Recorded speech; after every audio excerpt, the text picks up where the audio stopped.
Good afternoon to everybody. Today we would learn verb and its types. Verb, subject plus verb plus agreement.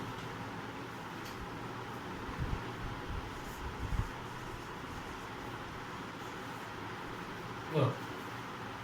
What is verb? A verb is a word which denotes three things: action, position, possession of the subject. Let us see.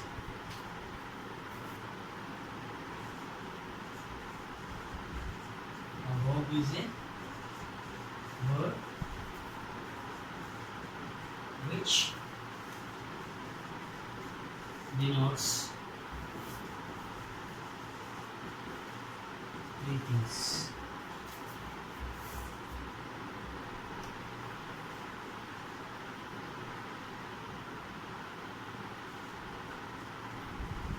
action,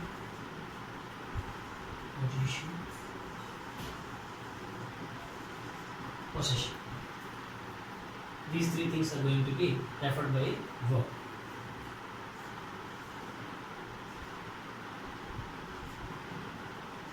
Ravi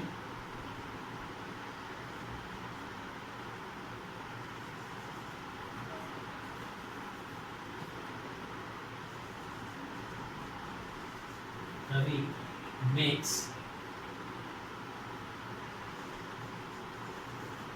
sweets. Here in this sentence, makes denotes action. Ravi is making sweets. Here also it is helping verb, it is main verb. So this is there as helping, it works as helping verb and it denotes action.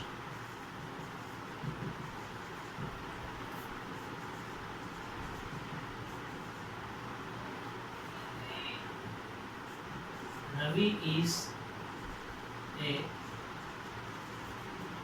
sweet shop owner. Ravi is a sweet shop owner.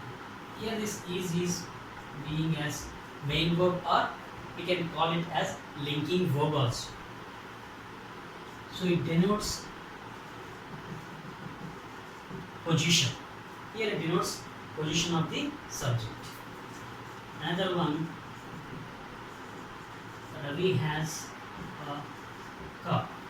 Here it represents has as main verb, it denotes possession.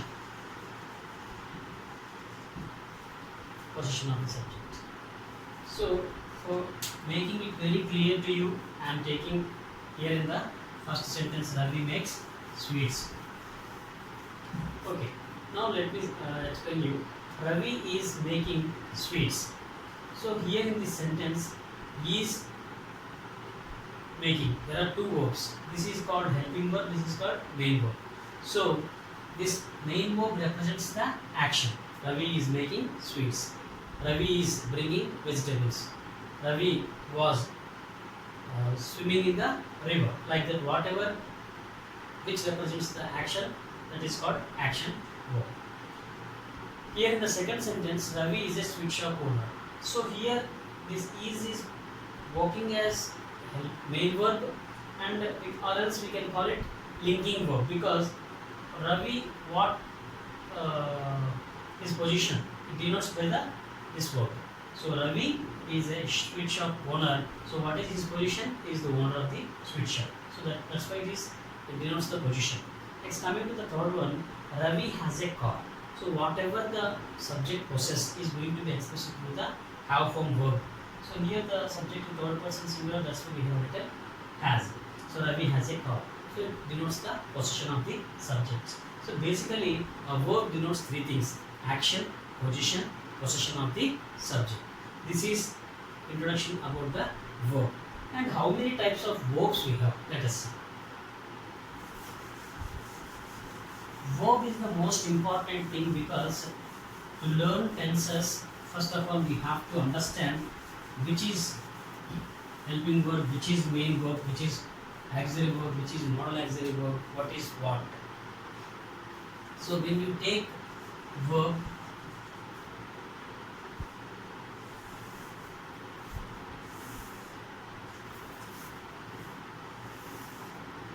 first of all, principal verb. Principal verb. This is called main verb. Second, auxiliary verb. Next,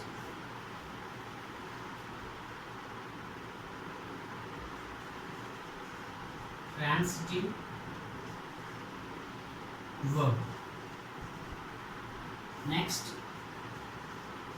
intransitive verb. Transitive verb, intransitive verb. Next,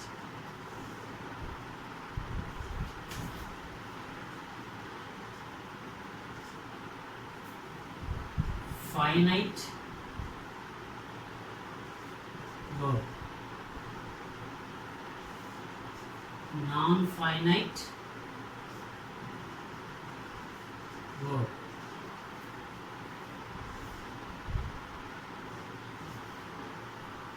participle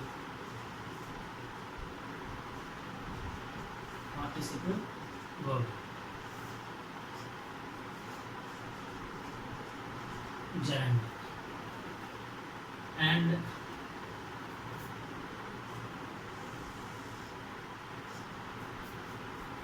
this is infinitives. Infinitives are infinitive verbs. Coming to this principal verb, it's again classified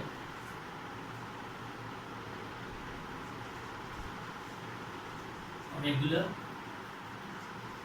verb,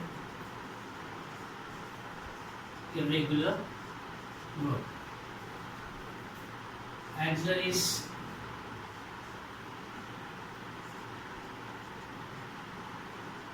auxiliary, modal, auxiliary verbs. Transitive, intransitive, finite, non-finite. Participles. Participles are 3: present participle, past participle, perfect participles. First, let us take principal verb. What is meant by principal verb? Principal verb is called main verb also. Principal verb or main verb. For example, I go to market. In this sentence, this go is called main verb or principal verb. These principal verbs are divided or classified into regular verb, irregular verb. Regular verb means verbs, verb forms which are going to be framed as, suppose if we take go, went, gone, going. So these are called regular, regular verbs or strong verbs. Cook, cooked, cooked. Okay, these are called regular or weak verbs. So regular verbs means the verbs which regular verbs means the verbs which ends with b or ed. Those are called irregular verbs. Regular verbs are weak verbs. Irregular verbs means verbs which changes in the form of vowels. Those are called irregular verbs or strong verbs. Coming to the auxiliaries, auxiliaries are classified into two: auxiliary verbs, modal auxiliary verbs. So these are called helping verbs also. It is called helping verbs. And these auxiliary verbs are called linking verbs also. These auxiliary verbs, only these auxiliary verbs called linking verbs. What are these auxiliary verbs? These auxiliary verbs are 12: be, is, am, are, was, were, do, does, did, have, has, had. These are called auxiliary verbs. Be, is, am, are. These are called linking verbs also. Was, were also. These six are called linking verbs. Coming to the modal auxiliary verbs, these modal auxiliary verbs also 12. Auxiliary verbs are 12, modal auxiliary verbs 12. So total 24 helping verbs we have. Let us see these modal auxiliary verbs.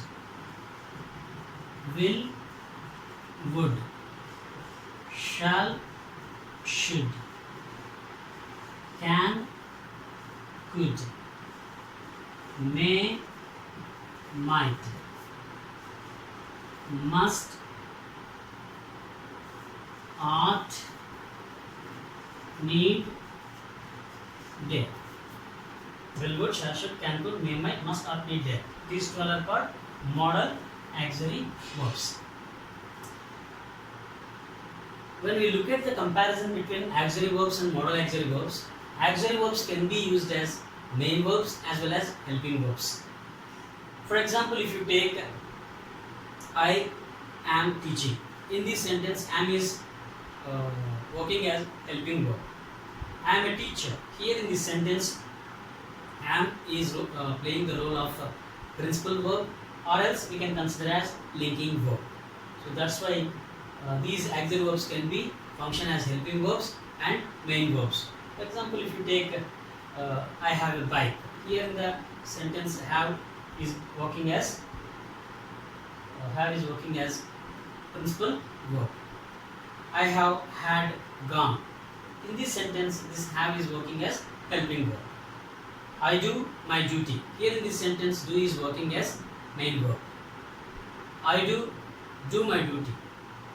Here in this sentence, this do is helping verb. It is working as helping verb. Like that, auxiliary verbs can be function as helping verbs as well as main verbs. Coming to this modal auxiliary verbs, these modal auxiliary verbs always function as helping verbs. They never become or play the role of main verb. But there are exemption for these two verbs, need and dare. These two verbs have the exemptions because these two verbs can be used as the main verbs sometimes. For example, I need your help. Here in this sentence, need is playing as the main verb. Dare. I dare speak with you. I dare to express my feelings. Like that, we can use the need and dare as the main verbs. And when we look at the helping verbs, when we are going to use these as helping verbs, there we can avoid to infinitive. We can use without usage of to when we are going to talk about these need and dare. Coming to this transitive verb. What is meant by transitive verb? A transitive verb is a verb which passes the action from the doer to object. That is called transitive verb. For example, Rama killed Ravana. So Rama is the subject. Whatever the Rama is doing, the duty is going to, the function has been showing its influence on the object. I mean, the action has been received by the object. That's why that is called transitive verb. A transitive verb is a verb which passes the action from the doer to object is called transitive verb. Intransitive verb. Intransitive verb is a verb which doesn't passes the action from the subject to object, which ends with itself. Dogs bark. So the sentence ends with the verb itself. It doesn't require object also to receive the action. Birds fly. So like these kind of sentences are called intransitive verbs. It is very blind indication for you that to identify whether it is transitive verb or intransitive verb means a verb which can be changed or transformed from AV to PV, means active voice to passive voice, that is called transitive verb. Which verb cannot be changed from active voice to passive voice, that can be called as intransitive verb. Coming to this finite verb. Finite verb means, finite verb is a verb which has the sense, which is not going to depend on other and which can change in number, in person as per based on the subject. For example,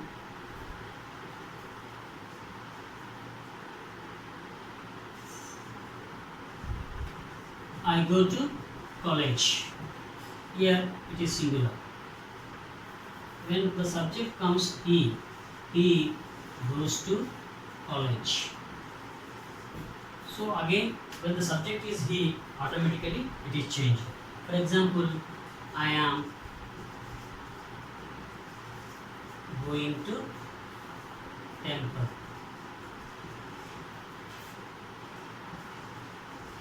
They are going to temple. So in the first sentence, it is in singular, subject is in singular, the verb is also in singular. In the second sentence, the subject is plural and verb form is also in plural.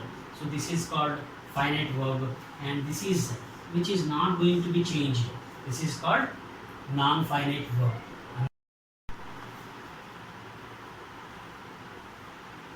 Well, coming to this, need, there can be used as main verb and as well as helping verb. I need your help. Here, main verb. She needs to.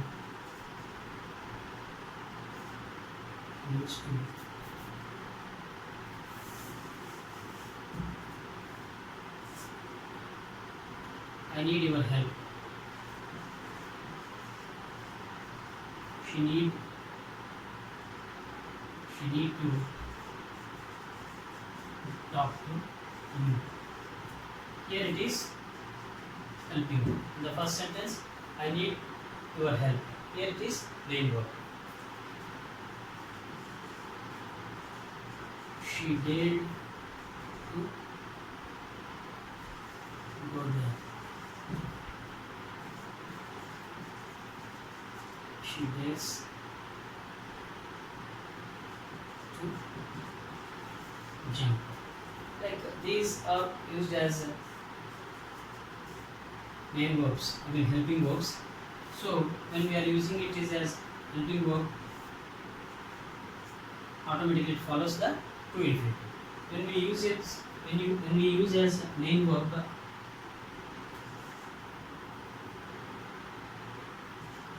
you dared me to run fast. Like it is used as main verb. So like this, dare and need, both these two are going to be used as main verb and helping verb.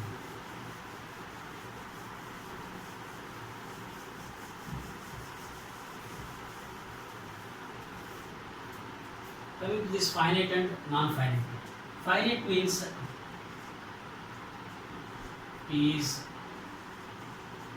making kites.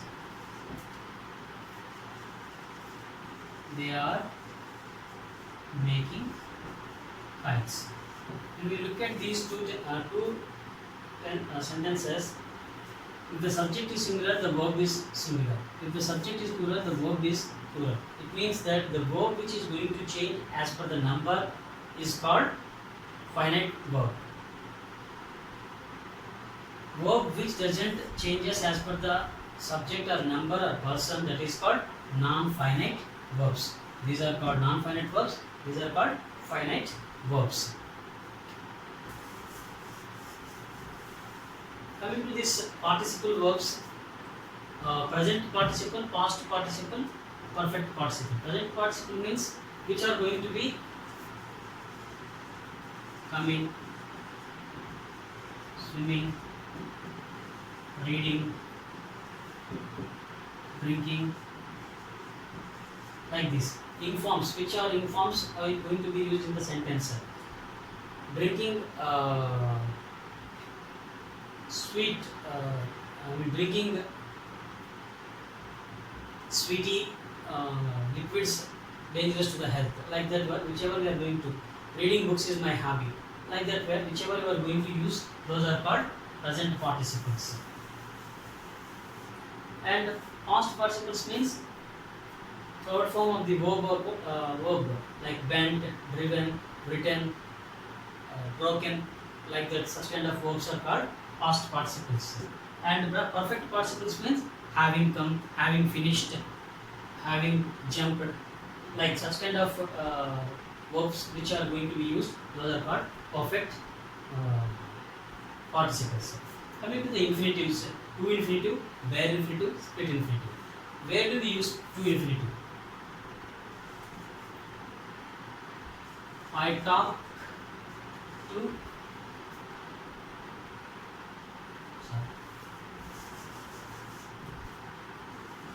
she wants to talk to me. Here want is the main verb. Again we used another verb. So in one sentence, if at all there is necessity of usage of another verb, that is, between these two verbs there will be a to. So this is called to infinitive.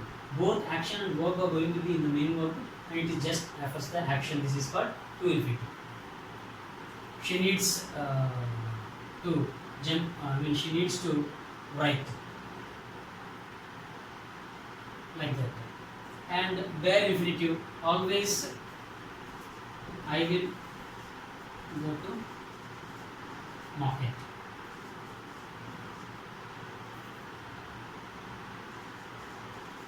She would do it.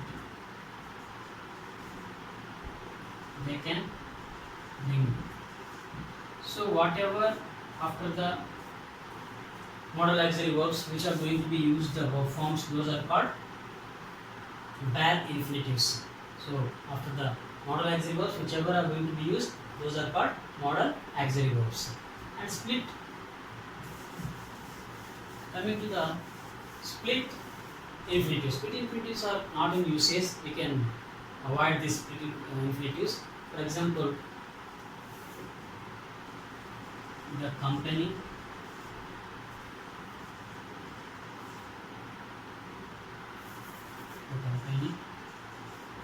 wants to buy. The company wants more than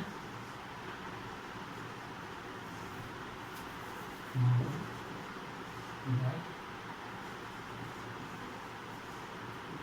W products. So like this we can use form we have already used here, and again we use it here. So this is called between adverb is going to be used. This is called split infinitives. So like this we are going to use the verb forms to refer the action, position of the subject. So now today I hope you understood how to use the verb forms. How to use the main verb, and where to use the main verb, and where to use the helping verb, where to use the auxiliary verbs or linking verbs, and where to use the modal auxiliary verbs. What is meant by finite verb? What is meant by non-finite verb? What is meant by verb agreement? What is meant by participle? Where do we use the participles? How many types of participles are there? Present participle, past participle, perfect participle, like that. And gerund. Gerund is also like informs, which are going to be Drink plus ing, drinking. So which is going to be used as the noun form because drinking is injurious to health. Smoking